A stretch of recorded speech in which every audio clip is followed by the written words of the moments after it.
Jeffries, Chairman of the Board of Selectmen. Bob Springett is here. Robin Hunter is here. We are conducting the meeting via Zoom, consistent with Governor Baker's March 12, 2020 authorization. Please take care not to share your screen as the meeting is being recorded via Zoom. Just ask that Bob Springett identify himself as being here, present. Bob Springett, present. Robin Hunter. Robin Hunter, present. Chris Dwelly and Kate O'Brien are also with us this evening. Before we get into the items on the agenda, Kate, citizen speak questions for us that came to you prior to the meeting this evening? I don't know, I think you scared them away with that static. There's a lot of other things that I could have scared him away with. Yeah, Robin, I think that was his stomach growling, you know. Hearing none. That's why I'm on mute, Bob, so that I don't distract. We can hear Rio growling in the background. Hearing none, we're going to move on to our first order of business this evening. The town of Dover entering into the highway garage solar lease discussion and potential vote. Chris Dwell is going to provide a summary of the highway garage solar project and the agreement with Solar Energy Development.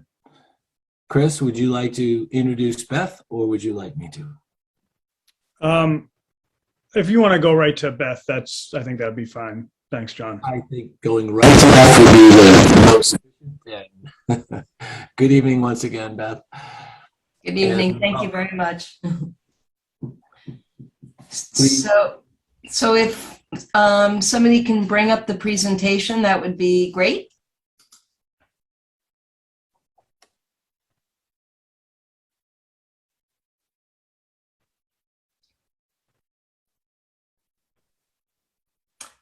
While Kate's doing that, I'll just say that this has been a labor of love for the staff of the town. Everyone has worked so hard in determining the ultimate and best solution for this project to realize a combination of economic benefits, environmental benefits, and educational opportunities for the community at large. And that marriage of those three things to me is a win-win-win, which I think the town has certainly achieved here. Thank you. Awesome. Oh, you know what? Yes, the PDF is, can you make it a little smaller so you capture the whole thing? Better. Okay. Why don't we go to the first slide if we could, Kate? Thank you.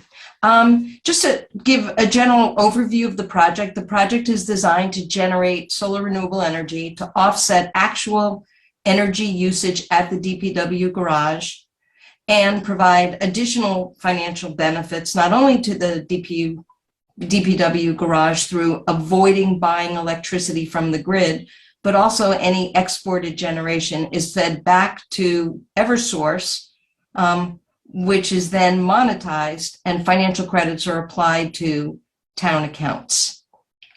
As part of this project to accommodate the solar array, an upgrade to the roof surface is being undertaken that will extend the useful life of the roof by an additional 20 years. The town will also receive annual pilot payments. Under the terms of the agreement with Select Energy, the solar developer for this project and owner, they will guarantee 85% of the annual expected generation contractually. And just as a sort of an homage to the actual environmental benefits that the town will realize as part of the implementation of this project, as a result of this project, there will be a CO2 emissions greenhouse gas reduction of the equivalent of about 233 tons of carbon dioxide, which is the equivalent of about 46 passenger cars driven for 1 year, or about 530,000 miles over the life of this asset. Next slide. While I apologize for the busyness of the slide, it is clear that the infrastructure of this project is not only on the roof. There are other assets that are affixed to the building and also the utility assets that are necessary in order to literally plug this asset into the grid, the solar array into the grid after it fully supports the use of the building. As you can see in this picture, the size of this array is about a 289 kW DC, 200 kW AC array. And I'll give you a few more statistics on how much that's going to generate and the financial benefits in a few minutes. But before that, I'd like to address the roof upgrade that will happen as part of the installation of this project. So if we could move to the next slide. Just to give you a visual of what's going to transpire. First of all, the age of this roof is near the end of its useful life. And so putting a 20-year asset on an old roof seemed to be, excuse me, not the best thing to do. And so the town worked with Select to identify an additional solution, which would add a spray-on membrane that again extends the roof for another roof warranty and life of the roof for another 20 years. As you can see here, the application is spray applied to the surface of the roof, and it creates this barrier or this membrane on top of the roof surface for which the solar array would then be ballasted on top of. Next slide. Just some detail on all the work that will transpire.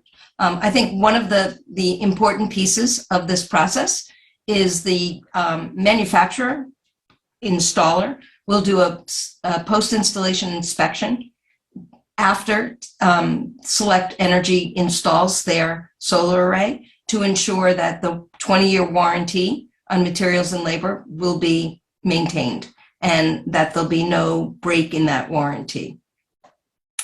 Next slide, please. Great, thanks. So under this arrangement, the town will enter into a power purchase agreement and a lease agreement that town council will address with Select Energy to buy 100% of the solar generation that is produced from the system. For every kilowatt hour that's generated, the town will pay Select 14.05 cents a kilowatt hour. And that kilowatt hour is allowing the town not to buy from the grid and to generate some additional revenue to offset electricity costs on other utility accounts for all the generation that passes through the meter and back to the utility. This power purchase rate of 14.05 is fixed for 20 years with no escalation.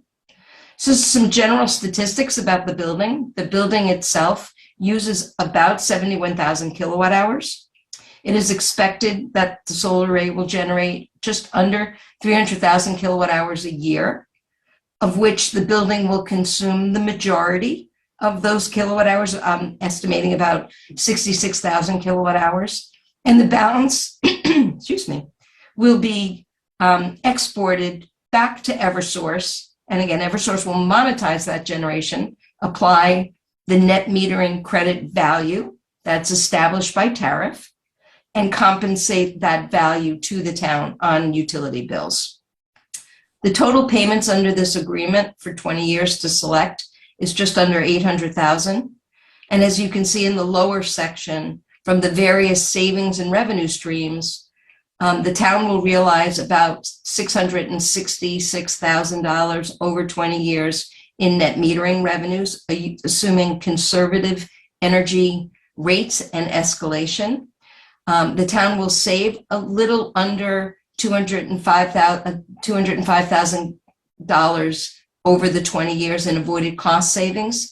That doesn't take into consideration any demand charge savings, which is likely to occur. So again, this is a highly conservative estimate. And the town will realize just under $73,000 over 20 years in pilot revenues for the property that Select Energy is leasing. The total savings in revenue is about $943,000 over the 20 years, which results in about $143,500 of net benefit to the town over the 20-year period. So as you can see here, this is provides the town with economic values in several types of streams of savings and revenues. There is an educational component to this project. There will be a URL that the town can put on its website to allow the community to see in near real time the actual performance of the system on a daily and monthly and generally lifetime basis, and the environmental attributes, the number of offset of tree plantings or cars taken off the road, generally the environmental metrics that demonstrate the overall benefits to our environment from these types of systems. And with that, I'm happy to take any questions or turn it over to Mina to talk about the agreements. No questions from me, Beth. I think it's just appropriate, Beth and Mina, if I just make a mention to the folks who are going to watch this at home for the first time recorded on Facebook, that the Board of Selectmen with Beth and Mina have met many times. We've been in negotiations with an executive session. We've had many public sessions with regards to this. So if it looks like this evening we're moving along pretty quickly, please know that this has been a very in-depth, very well-vetted process. And this evening is a culmination of many, many, many months of hard work from both Beth and Mina and our council, Chris Dwelly, Kate, Dave, and the Board of Selectmen. So I just wanted to, I felt that was appropriate just to give people some context. Beth, I have no questions. Bob, Robin, any questions? I don't have any questions. I think, where we are, this is a great deal for the town. It's taking steps towards us reducing our overall carbon footprint. And I'm excited to implement this new project along with the project that we already have at the transfer station. No, I have no questions, John. Thank you both. Chris, is there anything that we need to do other than just the introduction? The motion? That's all you need to do, unless Mina has any comments. No, nothing from me, Chris. Thank you, as always, to the board for your hard work on this. I'd just be remiss to say my colleague Jess Wall did the bulk of this work. She's out on maternity leave, so I get to be the closing pitcher on a very, very good start. So thank you all for all the work on it. Well, The best job to have, Mina. So I'm going to move to the motion. I move to authorize the town administrator to enter into a lease agreement and a power purchase agreement with Solar Energy Development LLC as presented. Ask for a second.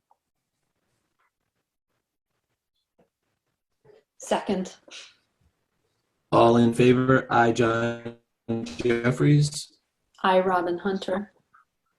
Hi, Bob Springett. So moved. Thank you all very much. There is really nothing else to add on our behalf. Have a very happy Thanksgiving to you both and to all your families, and thank you for all the hard work that you put in on behalf of this project. Thank you. Thank you very much. Happy Thanksgiving, everyone.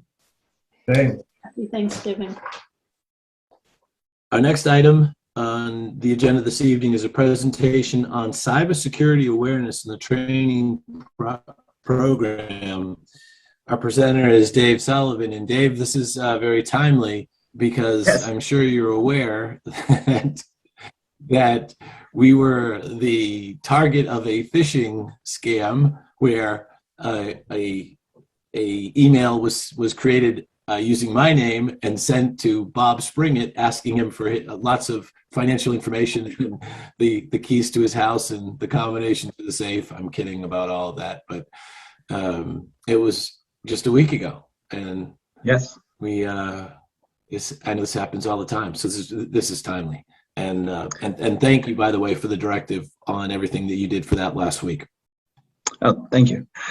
So yeah, I'd like to, Mr. Chairman, update the board on the municipal cyber security awareness grant that we applied for back in December, and we were accepted into the program in February.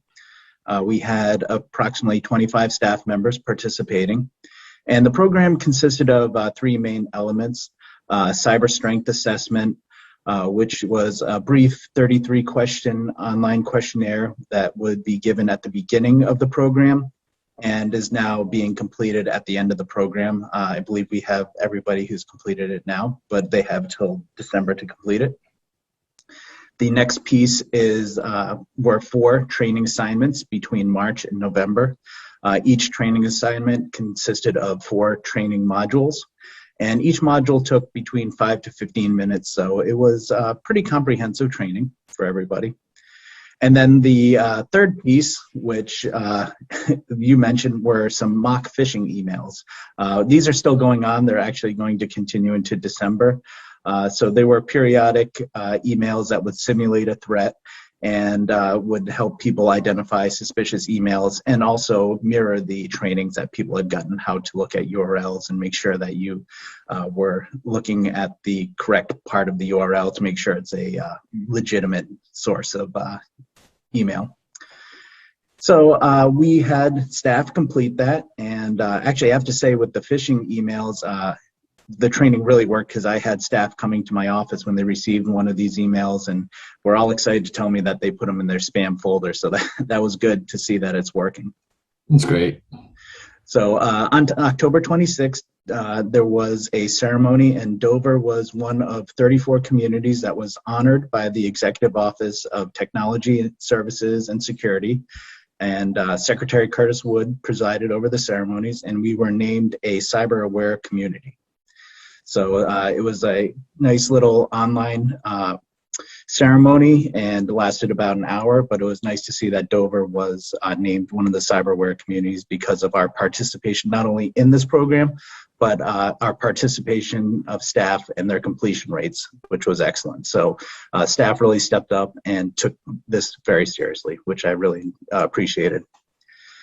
And so, you know, while everybody has completed this out of the 25 people, you know, it's just something that we'll keep working on and keep up training on this. I just have been made aware from a colleague of mine that, you know, these phishing schemes have gotten even more sophisticated.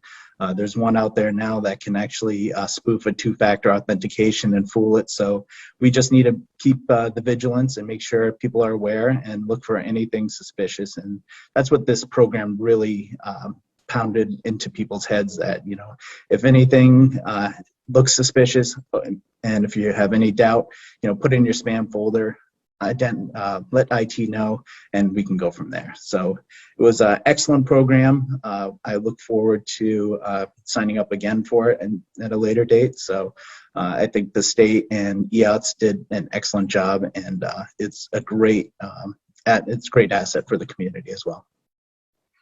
That's great. Thanks, Dave. And I do want to also echo what you said about, it's just a matter of the constant training, you know, that the town and the employees go through. It's just another example. That's often lost, you know, on just the general public. They don't get that aspect of what you do, what we do internally, the whole process and infrastructure of a well-run, highly functional town hall and town government and service sector. So thank you.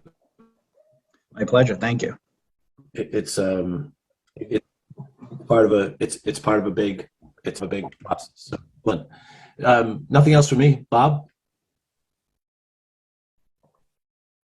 So Dave, what was the big takeaway for the staff?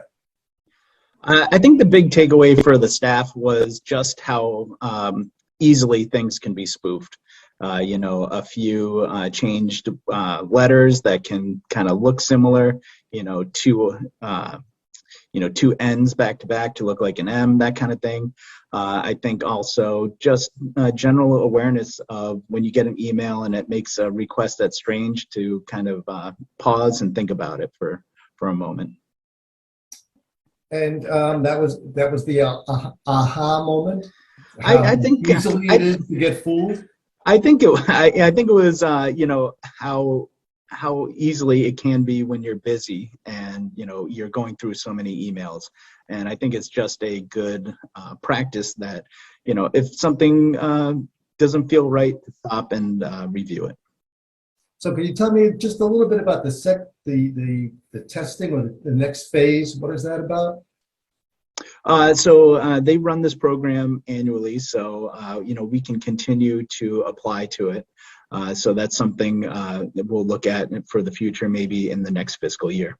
So is it a refresher or meant for new employees? Meant for new employees, different employees. So I think I'll speak with some other folks to see if they're interested. I know, I think this year they're trying to target schools as well. So I think they'll try and work with the schools more so.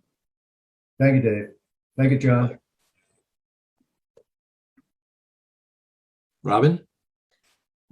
So Dave, I have a number of questions. These impersonators or bad actors have become really sophisticated. Right. And they attack both, I think in the private sector, every week you have 4 or 5 companies that are, especially public companies, that are communicating cyber breaches. So it's really, what's become really apparent is it's not enough to do this once a year. You really need to, have a company or some resource that's constantly monitoring your system, that understands what these new phishing schemes are, because it's much more sophisticated now than just changing a domain name. You'll have emails coming directly from vendors that you work with the actual domain names, because they're able to impersonate things. They can so spoof it's it now, become yes. critical that you're constantly monitoring the systems and understanding what these new schemes are. So I'm just wondering, have we reached out to any cybersecurity firms to talk to them about that kind of monitoring? Also this is a phenomenal, great first step, but unfortunately it's an ever-changing environment. Definitely. So that's part of what Chris first began when he got here with our managed service provider with Retrofit. They do monitor all our traffic. Everything comes in through a firewall, and they're constantly monitoring. We have the ability, if there is some sort of breach, that PC is immediately quarantined off the rest of the domain. So we do have that security service in place. But what they're finding is the majority of attacks aren't that sophisticated, because for the most part, if they're that sophisticated, they're going after larger dollar amounts. For a majority of the actual breaches, it's usually a phishing scheme aimed at a person, and it's usually one of the less sophisticated ones, but they're just bombarding people with them. So that's where this program came about, because for most of the smaller communities, most of the towns, that's where they're most at risk. Thank you. Yeah. Thank you, Dave. My pleasure. Thank you very much. Well done. Chris, anything you'd like to add? Terrific. Well, thank you. David, appreciate it. I don't know if you're going to stay with us or if you're going to leave us. If you are staying with us, you're welcome. If you're leaving us, if we don't see you, have a very happy Thanksgiving, and Thank you very much. and appreciate all the hard work. Thank you. You as well. Have a great Thanksgiving. Thank you. We're going to move to the next item, which is the the setting of the opening and closing dates for the 2022 annual town meeting warrant. The opening date for the 2022 annual town meeting warrant is Thursday, November 18th, this evening, 2021. The closing date is Friday, January 14th, 2022. If any town board, department, committee, or a resident is interested in placing an article on the warrant, please contact the Selectmen's office, 508-785-0032, extension 221. Mona will be happy to speak with you, won't you, Mona? All warrant article requests must be submitted to the Selectmen's office by 11 a.m., January 14th, 2022. Chris, is there anything you'd like to add to that? Just that it is gearing up to be a busy warrant for the Maytown meeting as we know it now. So get your articles in. Get them in. Bob, anything to add? No, I'm intrigued now with a host of warrant articles. Yeah. You're going to give us a hint? You're going to give us a clue? You're going to let us know at sort of Christmas time? Yeah. So the town's practice has been that after the board opens the warrant, and as I start to come in, that the town administrator will give you a preview a few weeks in after the opening date, and then follow-ups each meeting thereafter. But I know the board knows that there's a lot of activity with the planning board and the housing production plan and the village zoning center, and there's just a lot of work that the board has been working on collectively that is culminating into town meeting action for this May. So that's a teaser for now, Bob.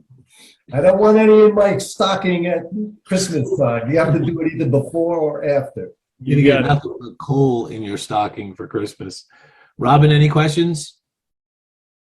No, it's just it's that time of year. I mean, it means it's the end of the year. That magical time of year that everybody looks forward to, the warrant. So I'm going to suggest the motion. I move to set the 2022 annual town meeting warrant opening and closing dates as Thursday, November 18th, 2021, opening, and Friday, January 14th, 2022, respectively. And ask for a second. Second. All in favor, aye, John Jeffries. I, Robin Hunter. Hi, Bob Springer. Thank you very much. Our next item of business, item number 4, Board of Selectmen updates. From my side, there was a hail reservation update, task force update, where we had an overview of the presentation. I had further conversations with Courtney regarding where the town may or may dig a little bit deeper into the valuation process, specifically the appraisal process.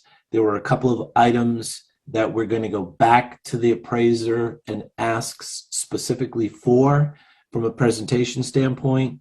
We're just going to dig, no pun intended, a little bit deeper and a little bit wider into where the appraiser has gone, the path the appraiser has gone down, to make absolutely certain that we, the town of Dover, have all the tools at our disposal when we go, as we prepare for the warrant and town meeting. So that's all from my perspective in terms of selectmen updates. Robin? I don't have anything. Bob? I have two things. So one is that, we're continuing to have dialogue around free cash policy. We've had about 3 meetings so far, and that's going very well. Presumably, if that may be one of the things that ultimately gets gets put on the warrant for a policy approval or not? No, just internal? Okay. That's Board of good. Selectmen. Excuse me? It's ultimately just the Board of Selectmen. Okay. But that's been productive and interesting discussions. The other thing I would just want to bring to the board's attention is we have ceased having TAB meetings, Technology Advisory Board, and that really is a result of continuing discussions that Chris and I have had about mission and some of the issues that I have run into around staffing. The last I spoke about this a couple of weeks ago, I was talking about two items that would be important things to have the town take a look at. One is document management to replace paper files. And I think we're going to try to run a pilot project sometime probably in 2022 around understanding document management and what it may or may not do. And the other thing was this concept called digital transformation. And when I looked into digital transformation, or when it really turns out to be, it's simply moving your current processes into the digital world. And Chris has been talking about it as e-services. So it seems to me that the town has moved pretty rapidly into a situation where we actually have staff and resources to take a look at this stuff. I'm still playing with the idea of potentially having an advisory council. But the problem with technology in the town is you can bring the technologists into the town, but it really is it's very important to have someone who also has municipal knowledge and understands what's going on and how towns work. So that's really been the conundrum, and we've been trying to wrap our minds around. But as we continue, Chris and I and Dave continue to talk, there may be particular technologies or applications that we could have a list of experts, volunteers who we could call on, and this is just theoretical at this point, to help us suss through some knotty technology issues. But we'll have to see. So this has been an ongoing dialogue with Chris, and we want to do what makes most sense for the town. That's where it stands now. Chris, you have anything you want to pop on that one? I don't know, Bob. Okay. Thank you. It's a lot. And the free cash item, Bob, the free cash shows up in warrants and on the warrant in many different places. And of course, the free cash is always an item where the town or a warrant article has a component of cash or a contribution that's going to be utilized for that warrant. So I think there's going to be a lot of discussion. There's always lively debate, as we all know, that we have been a part of every year, where we are going to be asked from a policy standpoint how we justify, rationalize, how we project all of the things that come into the free cash process. So I think it's a really, it has to be what we've made it these past few years, an item that's always under our constant review. Yeah, the interesting thing is sort of systematizing it. I mean, Carl Valente and Chris have been doing a nice job of putting together sources of free cash and sort of laying it out, looking at history and going, sort of projecting forward. And then, of course, what the other piece of this is, we really, when I say we, I mean Chris and Carl have sort of projected future, sort of what the use of free cash looks like going forward to meet liabilities like the OPEB or the commitment that the Board of Selectmen made to stabilize the tax rate as we borrow for Carroll. So you get a much, I'd say, more comprehensive view. of not just the source of free cash, but how we intend to use it through time. And I think that'll be an eye-opening experience for a lot of the folks in town. I So we think always talk about it. We always talk about using free cash, as a tax stabilization and for paying future liabilities and other obligations of the town, but we've not really presented it in the way that this is sort of shaping up. So I think it's going to be a good thing.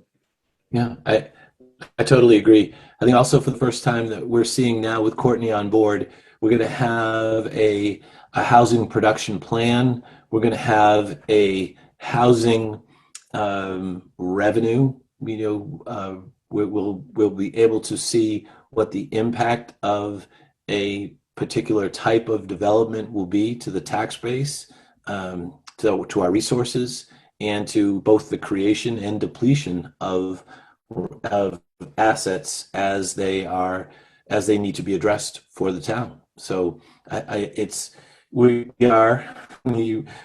all said this. The three of us have said this. We're really positioning the town to be a much more transparent and forward-looking unit of operation. So I think this is all a very good step in the right direction. Chris, is there anything that's it from the three of us in terms of selectmen updates? Is there anything on the next item? Are the town administrator updates? Well, we can certainly move to that. Let's move to item number 5, your update. Great. Thanks, John. Just want to remind the board at your next meeting that we'll be setting the tax rate for FY22. So the Board of Assessors will give you a presentation on the tax rate at that point. We'll also start the official kickoff to the budget season with an FY23 budget overview of the departmental requests that we're looking at this early stage of the budget process, as well as our anticipated revenues and how the full budget picture looks in December. And then Dave is putting together a robust presentation on progress to date of the board's FY22 IT modernization related goals, as well as some of the items that Bob alluded to earlier as it relates to transformative pilots that we've got scheduled for next year. And how about cost of living, Chris, that the COLA is that? Yeah, so so as part of the budget presentation, I'm going to provide the board with a recommendation on a COLA for FY23 for non-union staff. When we last had this conversation with the personnel board in early September, there was some conversation around how the current classification effort might influence how we compensate our employees, and that the board was hoping to have that work done so that could help influence your decision on an FY23 COLA. As part of my update this evening, I just wanted to let you know that the classification work is progressing quite well, but these are very lengthy processes, and it is essentially nowhere near the point where a decision could be made on fundamentally changing how the town compensates its employees. The consultant is making some really modern recommendations, things such as shifting away from a general salary scale and annual COLA for exempt department head employees to a more merit-based performance evaluation type of compensation plan, reducing the number of grades and steps that we have for our non-exempt employees, and just, really, I think, answering some of the questions that the board has expressed over the past few years as it relates to, is there a better way for us to be able to appropriately compensate our employees in the 21st century? And so there's a lot of work that goes into that, and there's a lot of decisions that need to be made as it relates to that work. And at this point, it's not going to be able to influence the FY23 budget decision. So I will come to the board with a recommendation on an FY23 COLA when you meet on the 2nd. It's affordable, and it's essentially just the warrant committee's recommendation, which was a 2%. So that's the COLA item, John. Excellent. Thank you. A few other updates for the board. Our DPW director recruitment closes on Friday. I had a check-in call this week with the consulting firm who's assisting us with the recruitment. Happy to report that we've got at this point a good crop of potential candidates, which is really encouraging and really exciting. Their process, which I'll document in a memo to the board, but I'll share with you this evening, is they're going to take a first pass, as they always do when they do one of these processes for a community, and essentially select out, top 2, top 3 candidates. Ideally, it's top 3 candidates for the municipality to consider that they'd recommend. They give you all the candidates and all the resumes, in case that you want to go in another direction, but they assist based on what they know in the community and their experience with folks in the field of who might be a good fit for Dover. And then we'll undertake a traditional recruitment process where we put together a panel of different staff throughout the buildings to vet the candidates, and then put forward a recommendation to the Board of Selectmen. So I'm still hopeful that we can get to a decision or recommendation right around the 1st of the new year. The few holiday weeks will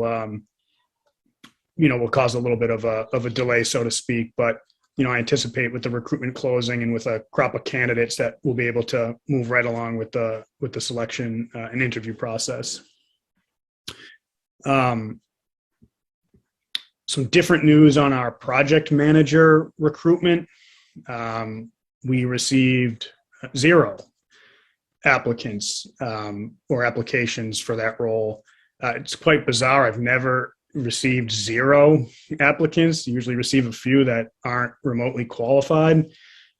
So we adjusted how we presented and described the position and went back out, and we're going to keep the position at this point open until it's filled. And we're doing some targeted recruitment at some of the local universities and with some of our personal contacts that we have to try to generate some interest in the position.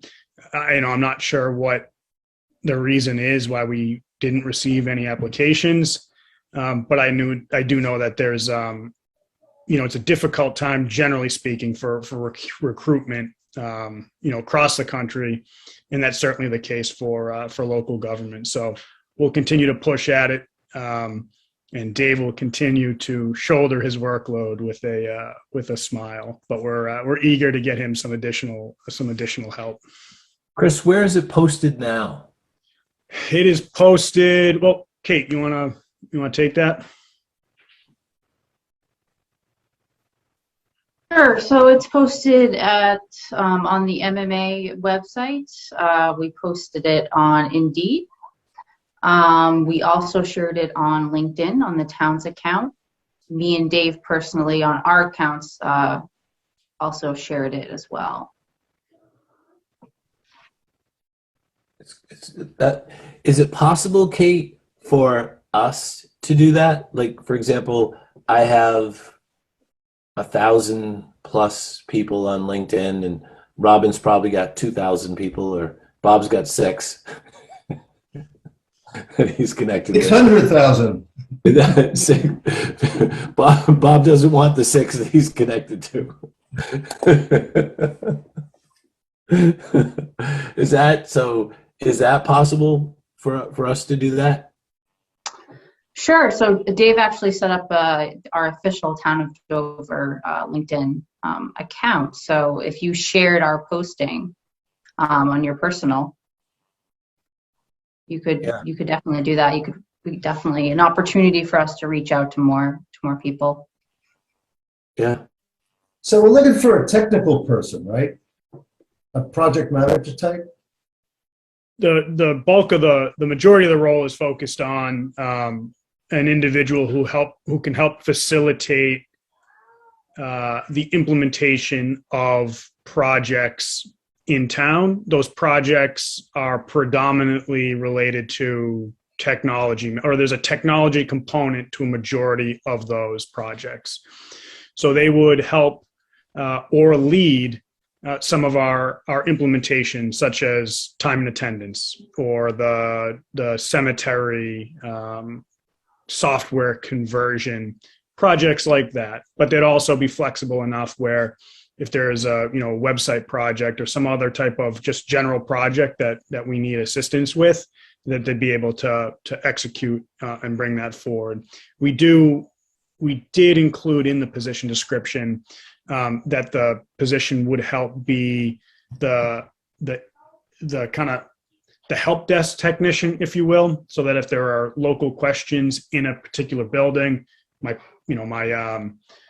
computer is sparking and is making weird noises and is talking to me, that individual could either help troubleshoot it or kind of be the intermediary between that request and either Dave or the contracted services that we have that fix those things or ensure that our technology is working. Yeah, I would just think that people who are interested in that kind of work wouldn't necessarily look at the town of Dover for employment.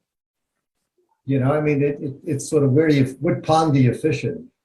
I mean, do you go to colleges? Do you go to, and ask, they all had employment arms, some of the technical schools. It just seems like we have to make sure that we're actually fishing in the right pond. And there's a high demand for technical people. There's a high demand for people with this kind of analytical skill sets.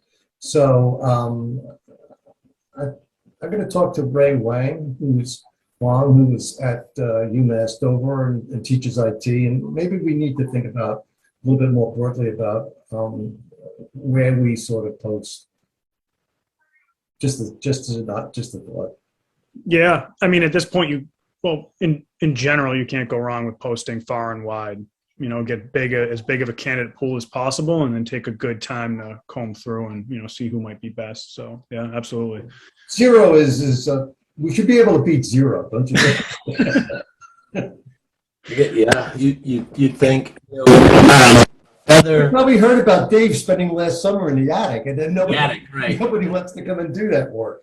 Yeah, we gotta put a roof deck up there or something that makes it a little bit more attractive. But the young man who was our intern for Courtney, Steve, the young man who works at the Dover Market, who did a great job for Courtney this summer, he got a job. He's just graduating this semester, and he got a job in Walpole as the assistant town planner.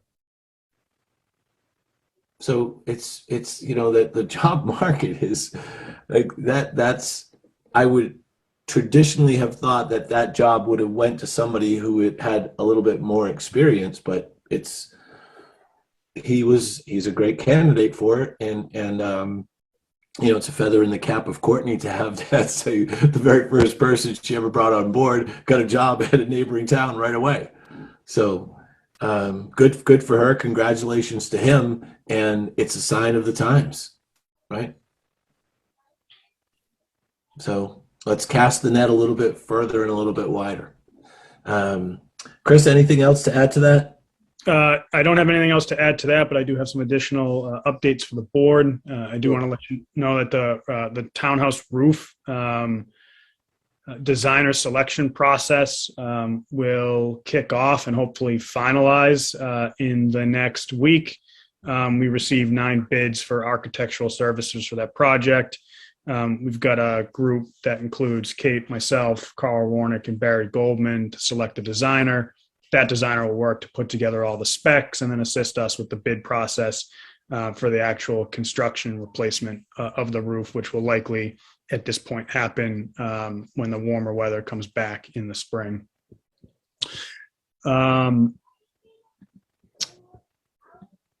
I also want to let you know that the water RFQ for our consulting services closes on November 30th. So we're excited to see the response there. We had a pre-bid meeting last week that brought some, or that had some of the top firms that do this work, which was good to see. So there's interest in the project, and we hope that those same firms that showed up to the pre-bid conference that do work in this space will end up putting in a proposal for us. And I've been working with Robin to finalize that selection committee, so we can select the best firm for the community moving forward. And then the last thing that I wanted to mention to the board is that I had a conversation with the CMAC group as it relates to starting to plan for operational recommendations for next year's budget season. And Bob's been doing a lot of work in this space with CMAC and with the building committee in essentially identifying and targeting how we want to staff and structure the operations of the future building. And we'll need to do that in time for the FY24 budget season. But that we're starting that now so that we're able to make sure that we're prepared with a good recommendation and proposal for next year. So I think those are the highlights for this evening, John. Thanks. Great. Thank you, Chris. So we're going to move to the consent agenda items. And no comment in terms of the upcoming dates, December 2nd, December 16th. Everybody is good for that, even though Thanksgiving is just a week away. We're going to be in December before you can blink. So on the consent agenda items, approval for the memorandum of the town report, approve the Norfolk County ARPA grant agreement, approval for October 21st open session meeting minutes from Mona, which were spectacular. And as always. Yes, thank you, as always. And those are the items. So without any further ado, I move to approve the consent agenda items as presented and ask for a second. I'll second those. All in favor, aye, John Jeffries. Aye, Robin Hunter. Hi, Bob Springer. Thank you very much. So John, before we adjourn, I'm not sure where I'll be on December 2nd. So I'm since we have a remote participation opportunity, I'll probably be remotely participating. And I'll let Chris know what the plans are as soon as Cindy tells me. Very smart move. Very smart move. Before we adjourn, I just want to let the board, and for those of you that don't know, and give a shout out to our Sergeant Eddie Mayu, who is recovering from having his shoulder surgery done. He had a shoulder replacement surgery about a week ago, and he'll be literally out for a few months while he's recuperating from it and getting back into his old self. But just on behalf of the board and everybody from the townhouse, wanted to say that we're thinking of him and wish him good thoughts as he recovers from this. And his presence will be missed, but I'm sure he'll be around and about in his recovery and as he gets back to his old self. So just want to let everybody know that that has taken place, and no impact at all on while his presence is missed. I'm sure the chief and the other sergeants will have all of the shifts covered. So best of luck to Eddie. And that's all I have. Anyone else want to add anything before we adjourn? Well, we I would should just say like happy. to wish everybody a very happy Thanksgiving. Yes, Now that's exactly. another thing I can second that motion that Robin made. Happy Thanksgiving to all. Enjoy your family. Enjoy, time at home. Stay safe and have a good time. Yeah. Enjoy Thanksgiving, everyone. Safe travels. Look forward to seeing everyone after Thanksgiving. And that I move to adjourn. Ask for a second. Second. All in favor? Aye, John Jeffries. Hi, Robin Hunter. Bob Springett. Chris, Have who a do wonderful time, folks. We'll see you in December. Chris, who's that? Getting interrupted at the right time. Say hi. James. You remember everyone? Say happy Thanksgiving. Hi. Hi. You're getting so big. Yeah. Yes. See everyone later. Hi, Jerry. Kate, That's a good way to start the holiday season, isn't it? It certainly is. Perfect. Thanks, everyone. Bye all.